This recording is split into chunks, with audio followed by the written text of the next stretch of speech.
Of course, I'm also concerned about energy policy. If we could commit that every job will be green and every industry will be green, we'd solve a lot of our problems. And in particular, converting away from fossil fuels has to be a national priority. California has set a great example. We have renewable portfolio standards, we have AB 32. We have a number of innovative ways to try to encourage folks to cut down on the use of fossil fuels, to cut down on the release of carbon. And I think we could bring some of those ideas to the federal government, in particular renewable portfolio standards. In California, we set a goal that by a certain date, which you all know, and I can't remember, but 30% by 2020, 30% of all of our, it's a third, right? Yeah, 33% of all of our energy would be from renewable sources by 2020. And we're working as a state, and our utilities, frankly, are on the job of trying to figure out how to do that. And that's a good thing. We've set building codes in California that are going to encourage energy conservation in existing buildings, because as much as you do with new buildings, there's so many new buildings that are just going to be there. You really have to make, you can't make an impact with new buildings. You have to deal with the existing building stock. So that's a good example. And something I've been involved with is also SB 375. The real action in climate, unfortunately, is not taking place at the world level or at the national level. But so much of what's happening is at the local level. And SB 375 is the law that really requires municipalities to plan for growth in a way that will reduce carbon emissions. At Sanday, I've been was the representative of the city where I appointed myself. I was also going to continue to be the representative at the port, which is the group that plans for our growth. And I've also been volunteered as the chairman of the San Diego Foundation's Climate Initiative. That was the idea was that local governments are assigned these tasks. They don't have all the equipment that they need to do it. So for instance, everything's getting cut in local governments. They don't have money for scientific research. They don't have money for polling. No one would let a local government poll to see what people thought about climate. So at the San Diego Foundation, we found philanthropic support for those kinds of efforts to provide good decision-making around climate issues locally. And our polling showed, I'm sure you've all seen it, we did a poll at the San Diego Foundation about a couple years ago, that San Diegans they reject the choice between economic prosperity on one hand and environmental quality on the other. In fact, they don't see how you could do one without the other. So that's a very important thing for an elected official to know. It's not developers versus environmentalists. We have to make everything work together. That's very much a San Diego idea. San Diegans also want our region to be a leader statewide in battling carbon emissions. That's helpful to know, because sometimes we're dismissed as that conservative Navy town, but we're not. We gave some of that information to our local elected officials to let them know, it's okay to push these things. And when our recommendation came back from the staff of what target we would set within a particular time frame, it happened to be 13%. LA was trying to go for 4 to 6%. So a lot of people were nervous that felt a little bit too aggressive. But we were able to provide the research to the local electeds to get Ron Roberts, who no one would say is Ralph Nader, to go up to Sacramento and vote to support our efforts, because he knew that he had people behind him. And the Climate Initiative has done a lot to produce a study that shows kind of what the effects would be of climate locally, using the collaboration with Scripps Oceanography. As you might expect, there are sea level rise, more intense fires, and increased pressure on our water supply. At the port, too, we're one of the first ports, either the first or the second in the country, to be planning for sea level rise, which is a remarkable thing, that we're the only ones. I got to go on Roger Hedgecock TV, which was an interesting, it was good. On UTTV, Roger Hedgecock, they said he wanted to talk to me about the convention center. So I said, I agree with Roger Hedgecock about the convention center. That's generally a good thing to do. And he was big in expanding it, so I thought, okay, Marianne set me in, so it would be a friendly crowd. The second question was about sea level rise. I says, well, you issued these maps that show that there's going to be this sea level rise. Aren't you worried that this convention center is going to be going to be inundated. And I said, well, you don't have to plan for that. And he basically told me that because the port had issued these maps, there was going to be all this flooding. And I said, no, Roger, I think it's not the Board of Port Commissioners who's going to decide this issue. We're just trying to plan for it. But he was really quite upset. And ultimately he said that he's lived in Mission Beach and Pacific Beach his whole life. And he assured me that climate change wasn't happening, sea levels were rising. And I said, okay, I would tell the scientists they'd be very relieved. We are battling that a little bit. At the port, we're planning for sea level rise, which affects not only where the boat meets the dock, flooding and infrastructure, it also affects habitat in the bottom of the ocean and, of course, in the tidelands. We think that's an important part of our role, so we're trying to bring local climate action to the port as well. I'm excited about the opportunity to rethink this because I do think that increasingly in concept there's more and more agreement about energy policy at a federal level. In many respects because we want energy independence just to avoid conflict for national security. We want to be able to save money. We see the price of these petroleum-based fuels going up. People understand we want alternatives. And finally, I don't know how many of you saw Bobby Kennedy Jr. when he was out here. He said a very interesting thing to me that really shows how within our grasp a green economy really is. He's part of a partnership, a business partnership, that's building a $3 billion solar power plant. Okay? Going to provide 1 gigawatt of power. These are all his numbers. The total, he says, the total energy use for the United States at peak is 1,000 gigawatts, so 1,000 times that. So in concept, though, you wouldn't do a totally solar-based power grid, but in concept, if you wanted to do all of the whole economy in solar, it would cost you $3 trillion. Okay, $3 trillion, no more wars over oil, no more Horizon oil spill cleanups, no more shaving the tops off the mountains. $3 trillion is a lot of money, but what is that? It's about twice what we spent the last decade on 2 wars in the Middle East. And when you think of it that way, you realize, there's a real possibility here that we could start to do this. And then you're not even paying $4 at the pump either, by the way, because it's coming out of the sky. So in California, we dare to dream of things like that. We have a Governor Moonbeam who is kind of laughed at, but we're not afraid to think that way. And I think we can set a good example for the federal government and some of the things we've done here, and we're working on it. And I'd be happy to answer any questions. Thank you. Scott, there are a lot of questions, and we won't be able to cover everyone's question tonight, but I'm going to try and hit on some key ones, if I may. So may I take your discussion about 30% by 2020, that you would support, and would you vigorously seek the absent national climate policy that so many of us would like to see happen, and in fact is necessary because runaway climate change is already upon us, as we see in our own extreme weather this month? Right. I'm sorry, do you refer to a specific bill? I'm not referring to a specific bill. We don't have a specific bill before us, but the House turned down President Obama's cap and trade. I believe that was in 2008. Right. Would you support and vigorously seek, and seek a leadership position, even as a freshman you could lead, national climate policy along the lines of the California experiment and others? I think that there's a lot of ways to skin the cat, but a national climate policy makes complete sense. It would be a priority. It would be wrapped up in the energy policy.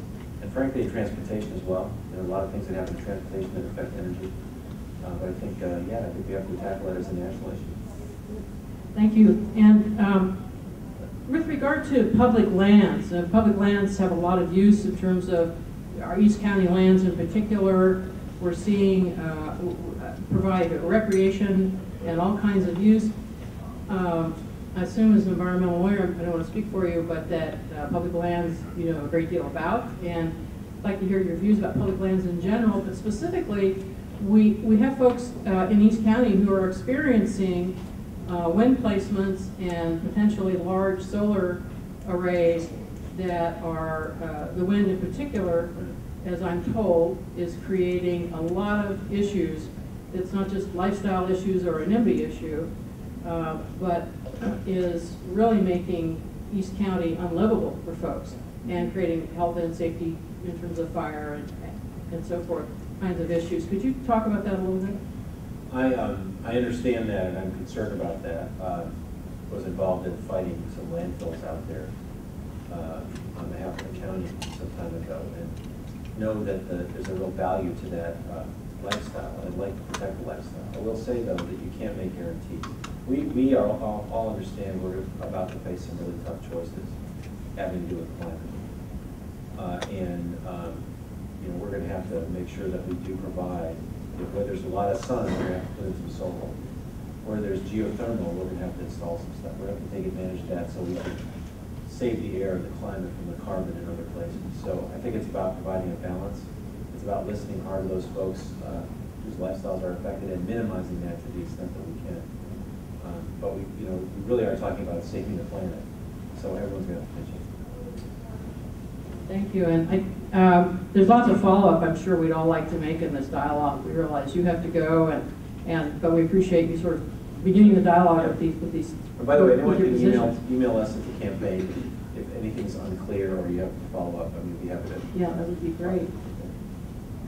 Another opportunity that's arisen in the form of something that's quite harrowing is San Onofre, and there is a lot of interest in decommissioning that plant. My father worked at Hanford. He died in early and unexplainable death, according to physicians. So I'm not, don't pretend to be objective about old plants, but this plant has a lot of technical issues, and also the way it was managed in the culture of secrecy in that particular industry is also problematic. Could you address your views on that plant? Yeah, one of the most interesting things I read in Energy this year was the Economist article on nuclear power after the Japanese accident. I don't know if you saw that. They basically, the Economist said that nuclear power was a failure. It was a failure both because of the safety issues, but also because of the tremendous amount of subsidy, public subsidy it requires for the amount of energy you get. Now, it's a little bit different issue when you've got a plan in which you've made this investment and you'd like to get out of it what you can, but I think everyone understands that safety is our top value in a thing like this. We don't want to have that Japanese kind of disaster. So I'm not a nuclear scientist, but I do think that before that reopens, if it does reopen, we better be assured that it's safe again. Thank you for that perspective.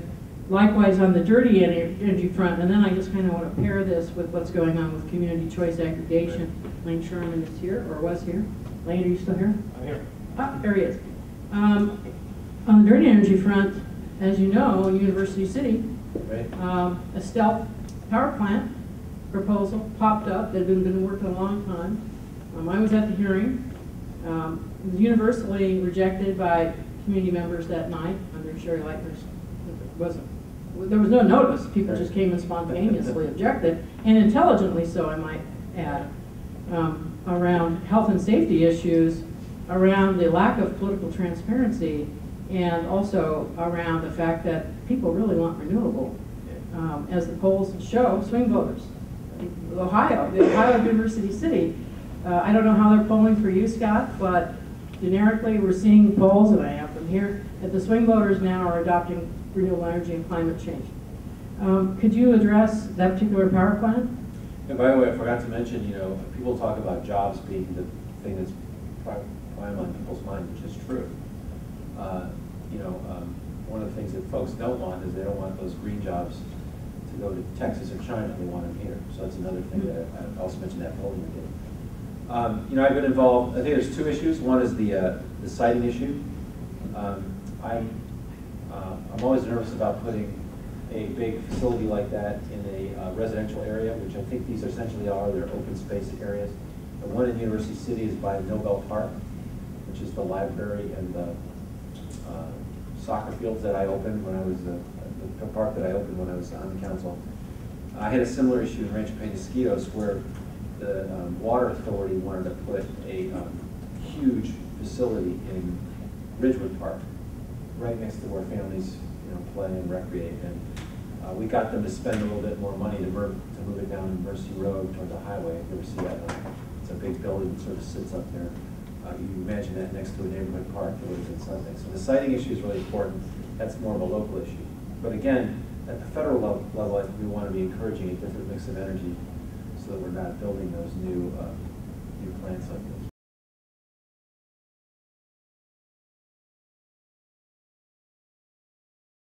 But in those 8 years that I've been on our city council, we've done a lot of amazing things. And the Sierra Club just this year listed us as the #1 environmental sustainable community in San Diego County, and we're real proud of that. And it's because in a 5-0 fashion, and our council has some very liberal council members, we have 1 conservative council member, and 2 of us are in the center on the political spectrum. But we learned quickly how to work together for the good of the community and the good of our environment. And so we started out doing an environmental assessment. We had a group of passionate citizens in Solana Beach that wanted to form a group. We call it the Clean and Green Committee. And they vet ideas for the council. And they come to Councilmember Lisa Hebner, who is on the council, and myself. We're the Environmental Sustainability Committee of the council. Because of the Brown Act, you can't all 5 meet outside of council. So our council designated 2 of us to be the subcommittee. And so the ideas come from our citizens group to the subcommittee, and then we vet them and bring them to our other 3 colleagues at the full council level. But we've done our environmental assessment. We did a streetlight assessment to basically convert all of our streetlights to energy efficiency. We did a law in Solana Beach which basically said you had to recycle 100% of all your construction debris. So if you do a renovation project or anything, it cannot go to the landfill. You've got to figure out ways to recycle that material. Most recently, we're known for the plastic bag ban, and we were the 50th city to do the plastic bag ban, and we think it's the right thing to do. We hope that it will go not only county-wide, but statewide and national eventually. It's taken some education in Solana Beach to convince our citizens, all of them. Many of them believe it's the right thing, but we continue to work on education. But going to the county level, there's 2 things that I wanted to share with you that I'm quite passionate about that maybe you all have an interest in. And the first one is what they call the PACE program, and it's the Publicly Acquired Clean Energy Program. And there's a number of different versions of this, but in my simple terms, basically PACE was first presented to me 4 years ago. My family decided that we wanted to put solar on our home. And we went to the city to get our permits, and they said, oh, you've got a cedar-shaped roof. You can't put solar on that. You've got to put it on tile. So we first learned that you have to put the solar panels on tile. So this project turned out to be quite costly, and we ended up taking out a second on our home. And I kept thinking to myself, everybody seems to want to do the right thing and use solar, whether on their home or on their business. There's got to be a better way to encourage people to do this, particularly as the incentives start wearing off this year and next year. And so there is this initiative called PACE, and there's many different versions of it. But there's actually a business in my district called Renovate America, and it's a loan program that you can go out and get a loan to do this. And what I would like to see the county do is declare the county a PACE county. Western Riverside County just did this, and the program is quite successful there. And the way the program works for residential is that any homeowner can call up a 1-800 number in Western Riverside. They can answer a few questions, and within 30 seconds, you will get an answer. Do you qualify or not for a loan? And the loan is in the 6 to 8 percentage points range, so it's not dirt cheap, but it's not expensive. And basically, they will give you the funds up front to do any energy efficiency that you want to do to your home. And then you can pay it back over the next 20 years on your taxes. There is no government money involved in the program.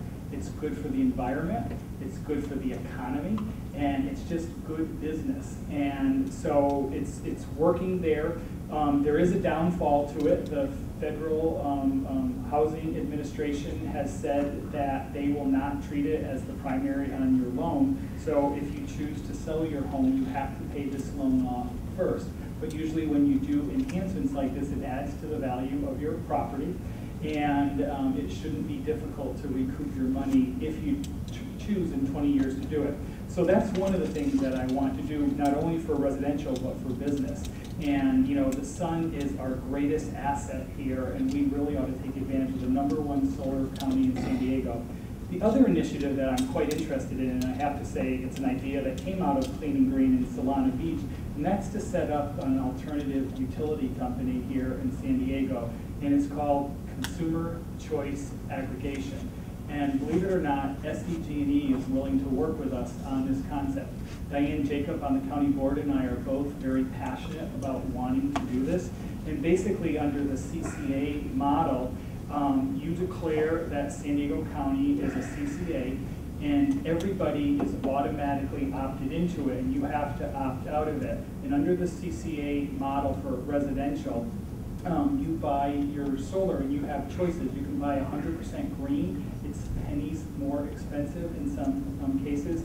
And you might say, oh, this is some pie in the sky thing. It's actually done in Sonoma County here in California. It's done on Cape Cod, where one of my council colleagues happens to have a second home and spends a lot of time. And it's also done in North Carolina.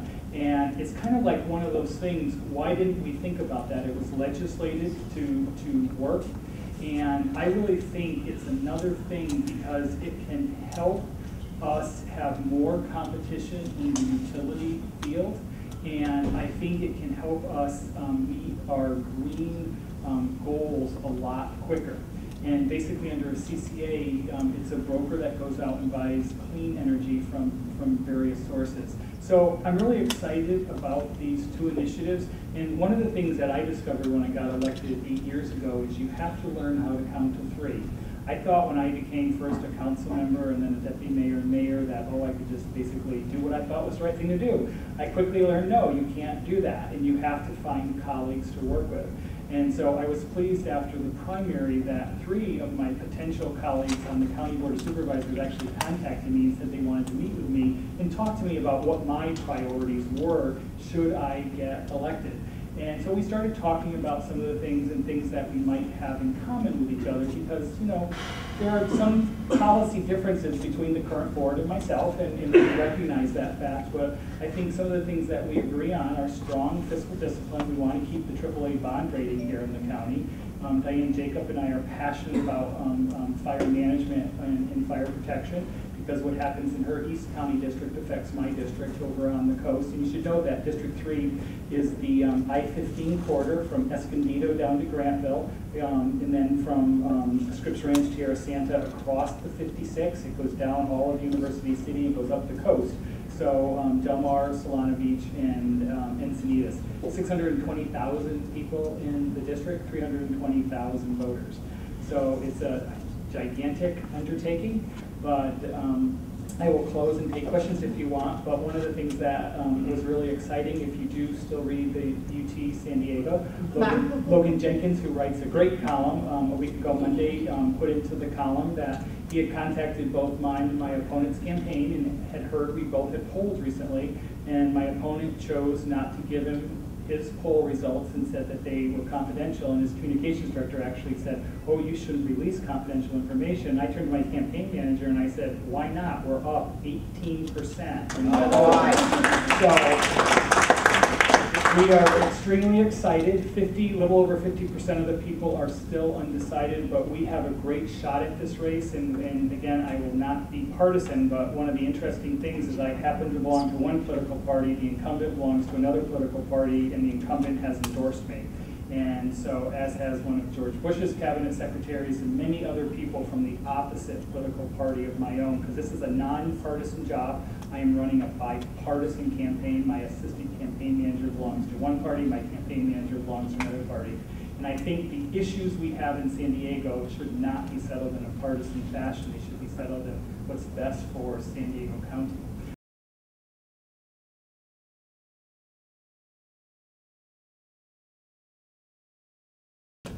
I am David Secor. I'm running in the new District 50, newly redistricted District 50. The incumbent will be Congressman Duncan Hunter II. And I don't need to tell you people that how important it is. If we ever want to move at the pace that's necessary to ameliorate the impact of, as much as possible, of the effects of global warming, we have to have the people in Congress that are committed to do that. It's that simple. All the efforts that we can do things locally, obviously, and at the state level, but it is in Congress where the giant leaps and the financing will have to come from. In 2011, you may know that the Republican Party voted 200 times in 1 year, 200 times to undermine public health and environmental safeguards. My opponent, Duncan Hunter, is right with these people who still believe that fossil fuels will somehow carry us through, and that carbon is not a problem, and they are committed to it.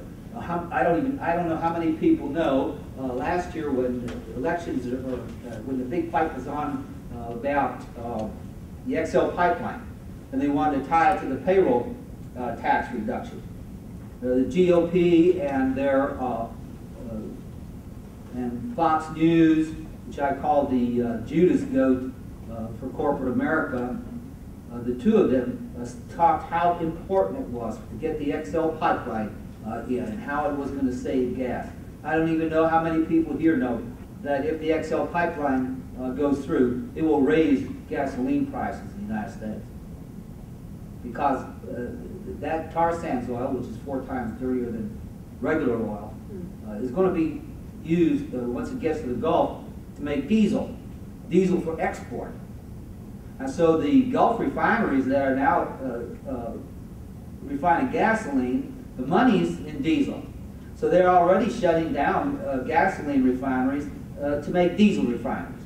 And so they'll make the money on the diesel exports. And it doesn't matter if there's a shortage of gasoline, because you have to pay whatever it is. If it's $4.65 or $4.75, what are you going to do? So they get money from us, they get money from overseas.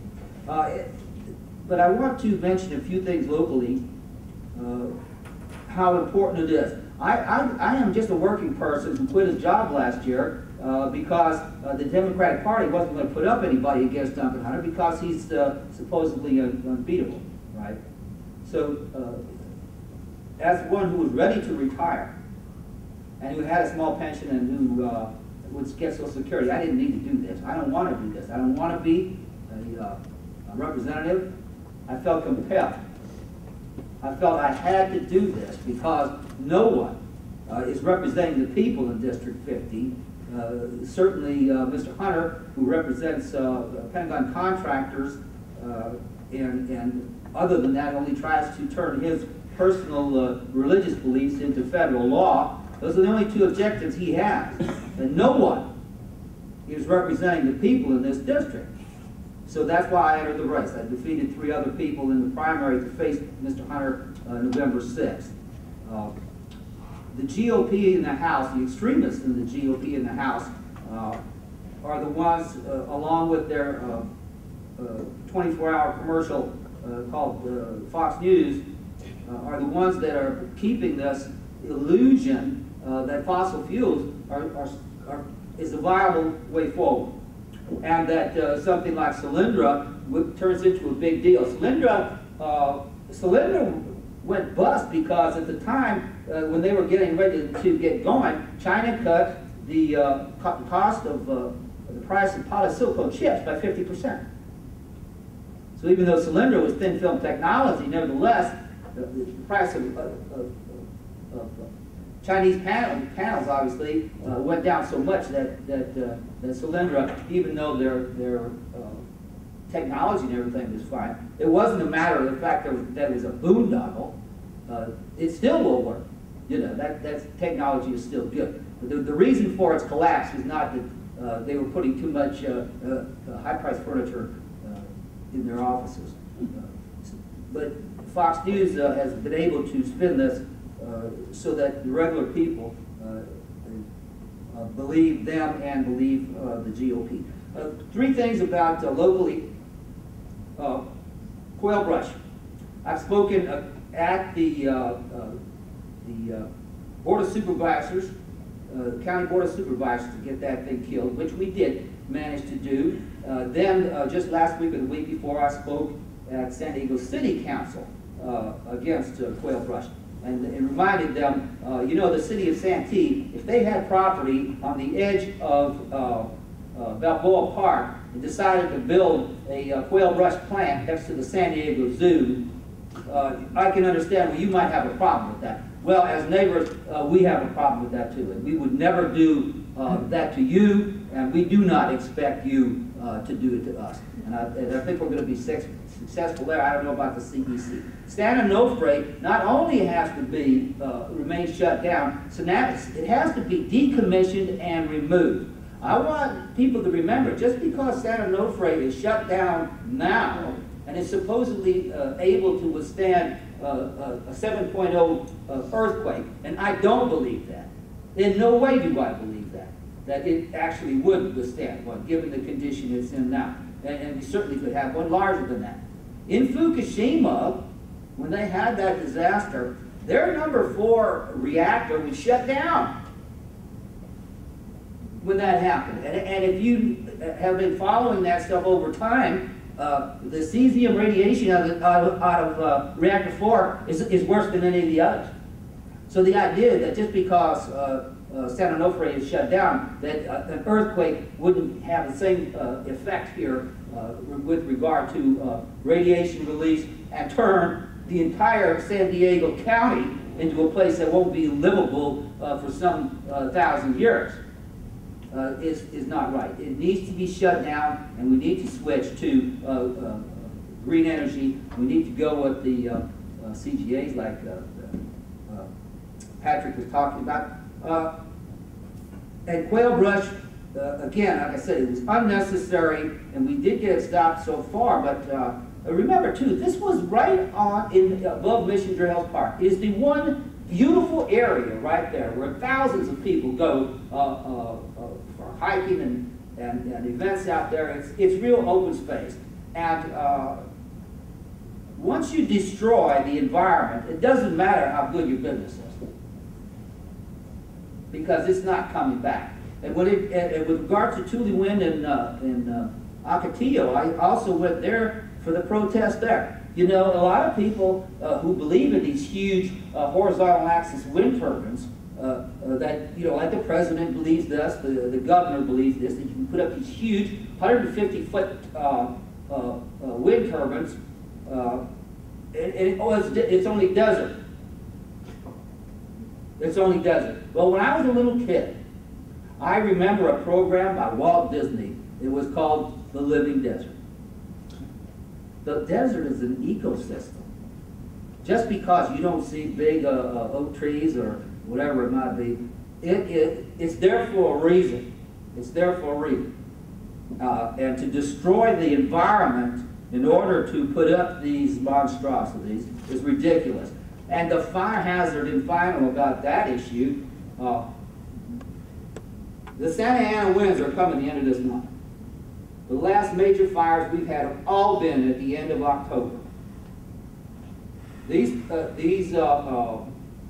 huge horizontal turbines, 150 feet high, and then the power lines that go from across the mountains and into our backcountry. Once a fire starts there, and particularly if it does it during the Santa Ana, you're not going to be able to fight it with aircraft, which would be the only way that I would think you would be able to even have a chance of getting a hold of that, because the aircraft cannot fly near either the turbines or those power lines.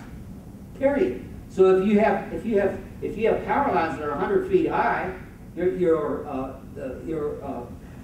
fire suppressing aircraft are going to have to fly probably 100 feet or 50 or 100 feet above that, and the fire retardant doesn't work from that height. It just disperses. It's useless. So once that fire starts, there is nothing, once it gets past a certain number of acres during the Santa Ana, there is nothing that's going to be able to stop that fire until the wind stops. and it may be the ocean that stops it. So the idea that you would put the entire county at risk of being destroyed, and it's happened in 2003, and they almost took out my house up in Crest, and in 2007, we're due again. And again, it could be worse even than it was. The only reason the 2003 fire didn't keep going is because the wind stopped. Another reason. So to have these huge turbines and these power lines running right across the backcountry, where once a fire starts, it can't be stopped, and there's no opportunity. The same as when the earthquake hits San Onofre. Oh, gee, I didn't think that was going to happen. Well, it's going to happen. It is a when. When is the earthquake going to happen that shakes San Onofre? When is the big fire going to happen that takes out everything to I-5 or to the beach? We have everything that we need to make sure that doesn't happen. All we have to do is commit. That's all it takes. Just commit to green and commit to not having projects that you know at one point or another are going to lead to a disaster on scale, real scale, like that fire or like San Onofre could do. We could do all these things with residential, parking, business, solar. And if you know anything about what's going on in Germany now, they have the vertical axis turbines on people's houses, on businesses. You can look around and spinning around. There's a lot we can do. And we don't need SDG&E, period. You know, they're coming up with the new San Diego County the energy district, you know, which is going to be the thing that we will generate our own energy. We'll be independent of SDG&E. They have to carry the power on their lines, but we can generate our own. And that will be ratepayer-owned nonprofit. And when instead the profits going to all the big dogs in the corporation, they'll be put back into the utility, and that will help continue to bring prices down. So in the long term, although it may cost more to begin, in the long term we'll have lower prices. And remember one thing too: electricity for working people is a regressive tax. Just like you know how they take out your FICA tax, you got to pay, right? It's a regressive. You have to pay your electric bill. That's why poor people, if you see them in the wintertime, there is no heater on in their house. They can't afford it. They have to pay. They have to pay for lights, maybe, or a refrigerator, but they can't put the heater on because they can't pay that bill. As pointed out, my name is Shirley Weber. I have been a 40-year professor at San Diego State University, chair of the Department of Africana Studies, as well as an associate faculty in Chicano Studies and Women's Studies. I served for 8 years on the school board, San Diego Unified School District, for 8 years, and from 88 to 96 to what people call the golden era at some point, where there was a lot more stability and a lot more focus, I think, on some of the academic challenges faced by young people in San Diego. I'm an activist in the community, have always been, and basically have worked very hard in this community in the 79th district. I've lived in the 79th probably close to 39 years, working in various capacities on various committees and community organizations to make sure that there was some sense of equity and fairness and opportunity in the district that I lived in, and I continue to serve. If one who asked me, I guess, in terms of my passion and the reason why I'm running for the state assembly is really because of education. I've spent all of my life basically in schools from the time I was a 5-year-old, and have, as I always say, chalk dust on my soul because I believe very strongly in the public school system and its ability to educate when it's done correctly. The ability to educate and to change the lives of young people, as it did for me, being a kid whose parents came from sharecroppers in Hope, Arkansas, to the projects of Los Angeles, and eventually ended up at the University of California, Los Angeles, where I received 3 degrees by the time I was 26. And so I believe very strongly in good, strong public education, and have spent 40 years as a professor at San Diego State, and as a result of that, feel very strongly that we have not adequately cared for our public school system, not always realizing the value that it plays in developing the middle class of California as it played in my life. And so my commitment and my passion is to make sure that there's adequate voice and representation, and hopefully to fight for restoring some of the greatness of California's public school system that I believe at one point was a model for the rest of the nation in terms of our community colleges, our CSUs, and our UC system, and its affordability and opportunity offered to young people. Someone says, what's my record in green things? Well, I would not call myself an environmentalist, because I would not insult those of you who spent so many years studying the environment, who know far more than I know about the environment. And so I'm always open and ready to learn about new things, but I'm also a person who's also very passionate about making sure that the place that I live and the place that people who live near me are safe places, that we take advantage of the things that are good and help us to grow and to develop as healthy individuals, and that we're respectful of the environment in which we exist. As a member of the school board, I spent a significant amount of time working on issues, not only academic issues, but issues that dealt with health, issues that dealt with education in terms of policies beyond the classroom. And I worked with the Environmental Health Coalition for a number of years, and have enjoyed the relationship that I've had with the members of the Environmental Health Coalition to work to bring, we developed an environmental lab in our community in order to save Troyes Creek that ran through one of our schools, Gompers Elementary School. So we got a grant from Caltrans, and we fought for that because everybody else wanted to build a Walmart on that property, and we became somewhat unpopular because we wanted to save the environmental lab that was there to teach young people in that community about the environment. Sometimes people in the community that I live in and that I represent don't necessarily see the issues and the challenges that they face, and don't understand the nature of the environment, and sometimes see the environmentalists as their enemy rather than their supporters.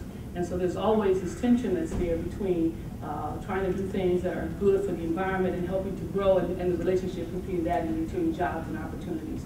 So we spent some time, we built the environmental lab that was at that school. And my sadness lies in the fact that, and I talked with Diane Takorian recently, that once I left the board and some things happened, they no longer value that lab. And even though the physical pieces are there, the care for it in terms of curriculum and teaching are great. This is not a gotcha situation.